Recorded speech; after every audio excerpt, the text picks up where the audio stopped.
직원들에게 내부의 어떤 활용하는 부분들을 많이 제시하고 그에 따라서 업무 효율성을 좀 제공할 거라 생각이 됩니다.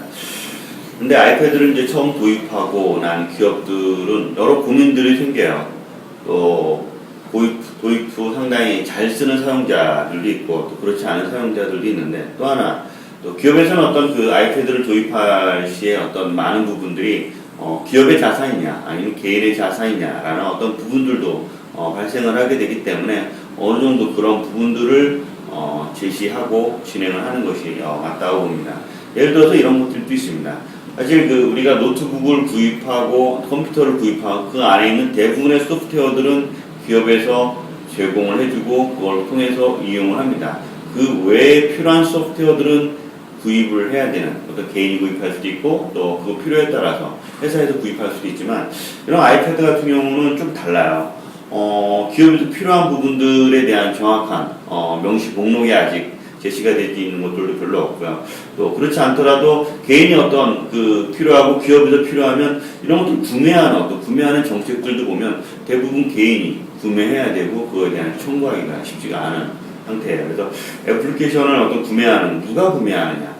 또 하나, 이런 노트북이나 컴퓨터 같은 경우는 대부분 회사에서 적용을 하게 되고 기업에서는 가정에서는 가져갔다 바로 가져와서 나머지 업무를 보는 부분들인데, 요즘 사실 아이패드를 도입하는 기업들이 이런 아이패드가 기업에서나 아니면 가족에서나 같이 효용되고 개인의 업무에 있는 뿐만 아니라 게임이나 아니면 영화들도 음악까지도 같이 이렇게 다운로드가 돼서 활용하는 부분들을 많이 볼 수가 있어요. 그렇다고 하면 이런 부분들이 기업에서는 또 어떻게 봐야 될지가 하나의 어떤 캐션 마크 있고요. 그렇다고 하면 노트북처럼 이런 아이패드를 통제해야 되느냐, 그런 부분들도 하나의 고민이 아닌가 싶어요.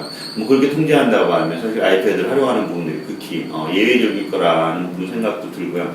그러면 이런 어떤 부분들이 기업은 어떻게 좀 준비해야 되고 활용해야 될까?